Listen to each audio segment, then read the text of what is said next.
Okay, we're rolling. Now this is the first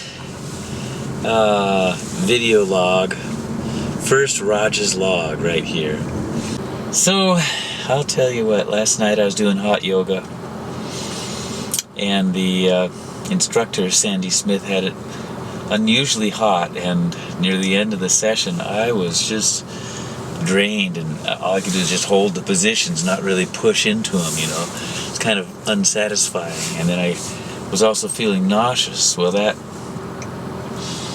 nausea carried over. I had a hard time sleeping last night, and I woke up this morning just not feeling good, slight headache, and so I had to bag out of playing at my friend's funeral. My friend, guitar player Grant Gittins, just died of bone marrow cancer, and it's really a shame. He had asked me to play at his funeral, and it was a shame because I couldn't, because I felt like crap this morning. So I stayed home and went back to bed. It felt like the stomach flu or something, but I played some songs for Grant at home and had a nice little time. I know that he'd approve.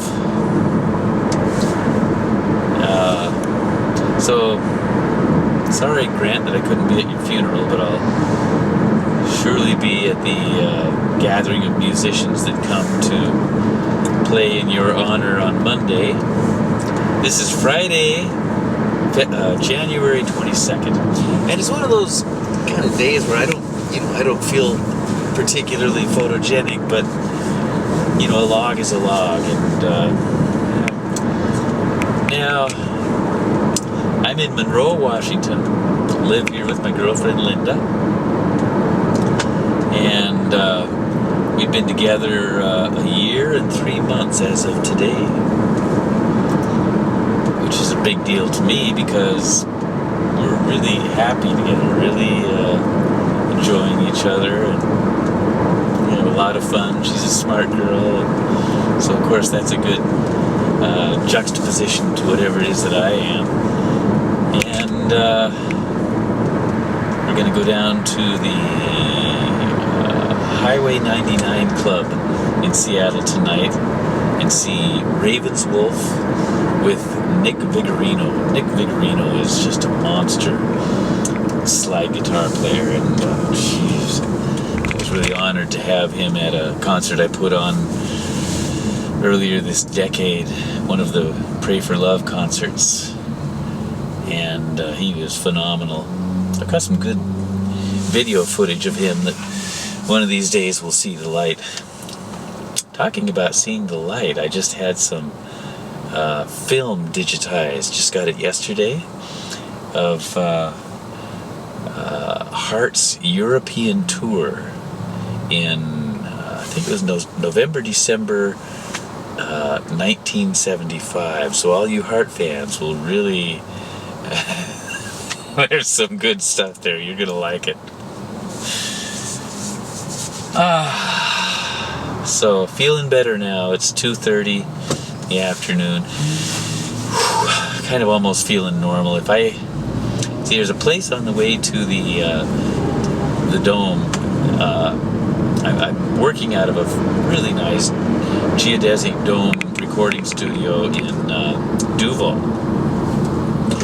and there's a place on the way there is a trailhead that I'm tempted to go for a walk on. A good walk in the woods. Oh, that'd be great. Might just do that. But anyway, so other important stuff to talk about as of today. Well, we got this party. We're going to have a big shindig on Valentine's Day, February 14th, 2010 here. That's like 22 days away. And doing a lot of preparation for that. You know, when my brother Mike and I work together on stuff, it really reminds me of the way that Heart used to be, where we think of what we can give the people that they're really going to enjoy. That's the way it used to be. It was great. And this party is going to do that. I think it's going to really be fun. We're going to have a lot of local musicians. I'm going to get as many bands as I can to come up and do 1 or 2 songs each, and videotape the whole thing. And it's just nice to bring musicians together. So that's going to be a blast. So we're busy planning that. And then I've been working with Jerry and Lois Levin recently, and planning on doing more video work with them. And I got a gig February 5th coming up, for which I'm totally unprepared. I don't even have the musicians. The guy wants a band, and I don't know who's going to play yet, but that's another thing I'm kind of thinking about. It's the 22nd day, so it's like 2 weeks away or something. So it's funny being Roger Fisher. Yeah. Well, I don't know if there's that much more to say this morning. This morning it's 2:30. So I'll give you a farm to do. Another thing I need to quack about is I found a new guitar guy. I used to have a great guitar guy, Scott Dunham, and he moved to California. He was just a really knowledgeable person in amplifiers and guitars, and a great craftsman. It's really a shame to lose him.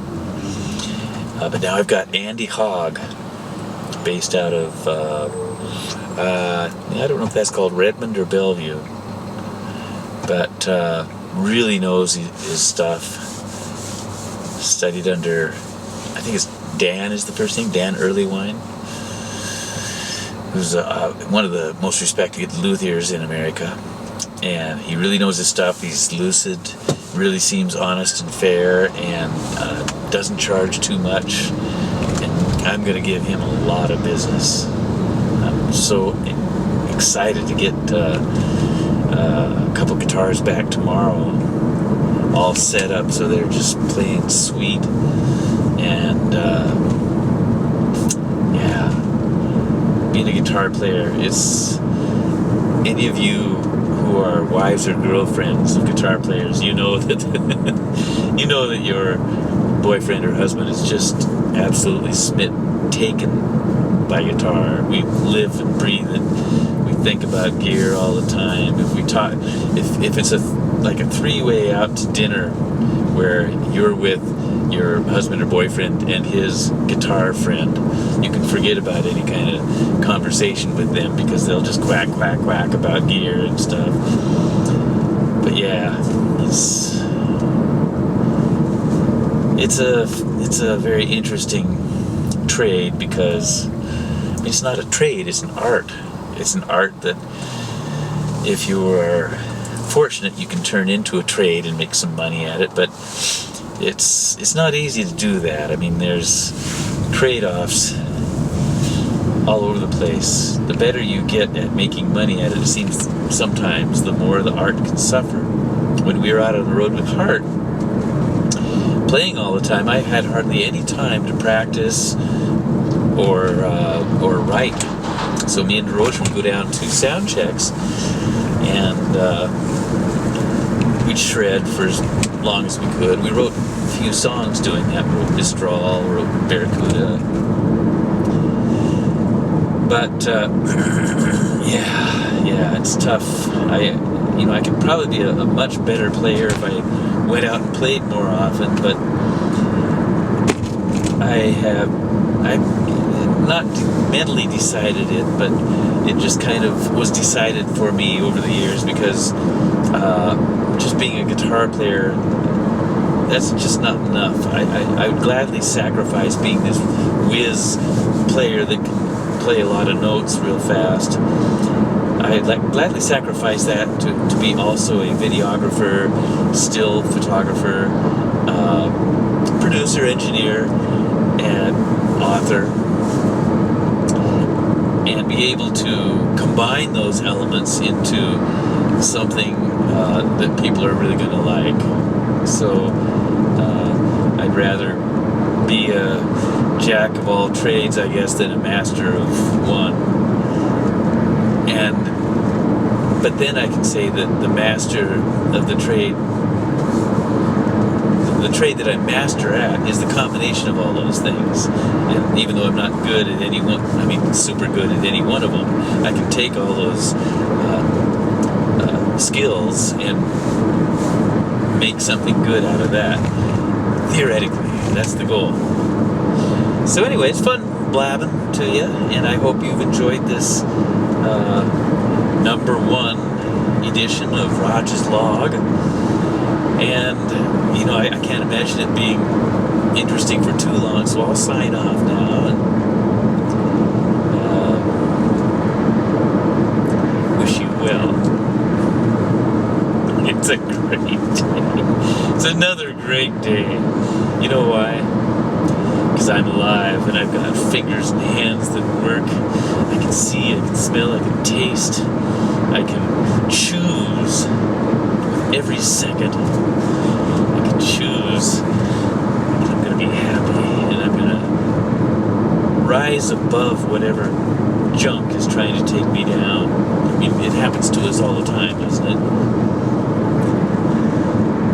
Warrior spirit. That's what it takes. And it's not easy, I know.